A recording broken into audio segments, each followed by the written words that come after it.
কেন জানো? কারণ মমতা দিদি দেশের উন্নয়ক, তার মমতা দিদি হচ্ছেন দেশের জনগণের কাজ করছেন। তাকে কি বলবো আমি? ভগবান। কেন? তার ভগবানের দান আছে বলে তিনি দেশের মুখ্যমন্ত্রী হয়েছেন।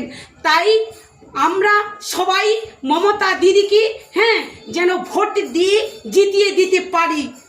দেশের জন্য, যেন গরিবদের যেন দান করতে পারে, গরিবদের যেন দেশের যেন উন্নয়ন করতে পারে। হরি বল, জয় রাধে, হরে কৃষ্ণ।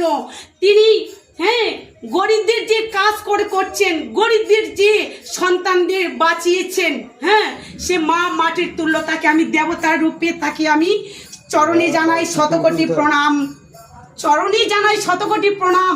তার যেন ধিক্কার, যেন সবাই যেন এলাকার, দেশের যেন এলাকার সবাই যেন ধিক্কার যেন দেয় যে মা